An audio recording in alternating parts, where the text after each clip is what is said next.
गुरुए नमः। हमारी आज की कहानी का विषय है समय की कीमत।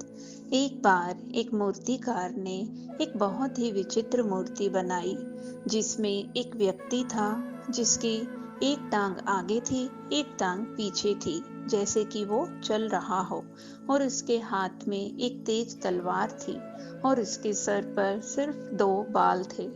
और यह मूर्ति उसने नगर के बीच में रखवा दी और यह ऐलान करवा दिया कि जो भी व्यक्ति ये बताएगा कि ये मूर्ति क्या दर्शा रही है तो उसको जीने का सही तरीका समझ में आ जाएगा।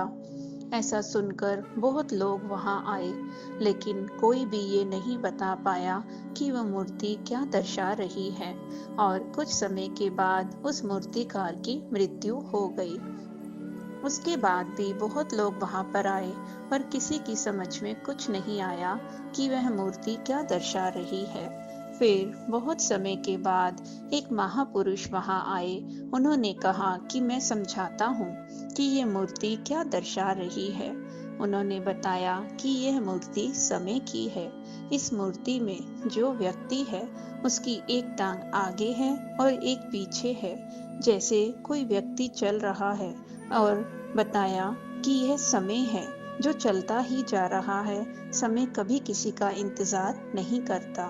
और जो तेज तलवार है यह मृत्यु की है, जो भी इस संसार में आया है उसे जाना ही होगा। और जो सर पर 2 बाल हैं वो ये दर्शाते हैं कि मनुष्य के पास अपनी तो सिर्फ केवल ये 2 श्वासें हैं, एक आने की और एक जाने की। पता नहीं अगला श्वास आए या ना आए।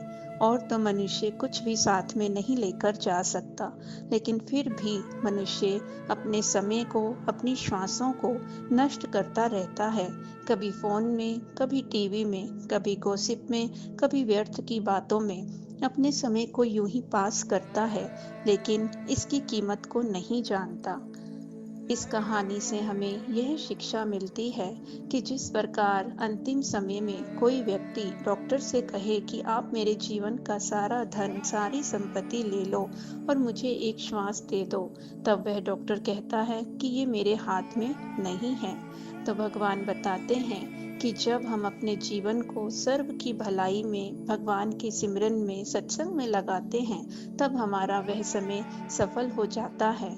और जब हम इसे व्यर्थ की बातों में नष्ट करते रहते हैं तो हमें अंत समय में बहुत पछताना पड़ता है। धन्यवाद। ऐसी ही प्रेरणादायक कहानियों से जुड़े रहने के लिए हमारे चैनल इंस्पिरेशनल डिवाइन स्टोरीज को अभी सब्सक्राइब करें।